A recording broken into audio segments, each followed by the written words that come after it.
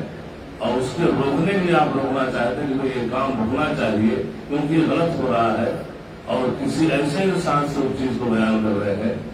آپ امید لگائے ہوئے ہیں کہ اس سے اگر یہ کہیں گے تو اس غلط کام کو روکنے میں ہماری مدد کرے گا اور یہ جرم اور یہ گناہ اور یہ جو چیز ہے یہ سوسائٹی سے دور ہو جائے گی یا ہمارے محلے سے دور ہو جائے گی. مثال کے طور پر آپ ہیں، آپ کا پڑوسی ہے، اسی کمپلیکس میں ہے، آپ جا رہے تھے بائک سے، آپ جوہو پہنچے یا کسی ایسی جگہ جا رہے ہیں کہ دیکھا کہ آپ کے پڑوسی کا بچہ یا بچی یہ بیگ تو لٹکائے ہوئے پیچھے، لیکن پتا چلا کہیں کسی پارک میں یا کہیں کسی ساحل سمندر پہ کسی اور حالت میں آپ نے دیکھا. ظاہر سی بات ہے کہ ابھی 2 سال میں دیکھا تو کچھ اور بھی ہو سکتا ہے. اب آپ کو کیا ہونا چاہیے کہ آپ اپنے اس پڑوسی سے، یا یہ ہے کہ آپ کی سوسائٹی جو ہے چند لوگ ذمہ داران ہیں، آپ دیکھ رہے ایسی چیزیں ہو رہی ہیں تو کوئی جرم، کوئی ایسی چیز جو آپ کی سوسائٹی کمپلیکس میں ہو رہا ہے اب اس کو روکنا ہے تو جو وہاں ذمہ دار ہے ان سے آپ کر سکتے ہیں ایسی چیز ہے اور یہ عیب کی بات ہے کہ ہمارے کمپلیکس میں، ہماری سوسائٹی میں ہو تو اس کو روکنا اس لیے کہ فلاں کا بیٹا یا فلاں کی بیٹی یا فلاں کا معاملہ ایسا ہے. اور ظاہر سی بات ہے اس کی پیٹھ پیچھے اس کی عیب جوئی کر رہے ہیں تو اس انسان کو جو سنے گا تو برا لگے گا. لیکن یہاں یہ چیز جائز ہے. کیوں؟ اس لیے کہ لوگ اکٹھے ہو جائیں گے اور اس چیز کے خلاف کھڑے ہوں گے کہ نہیں ختم یہ چیز یہاں نہیں ہوتی ہے. جیسے میں نے پڑوسی کی مثال دی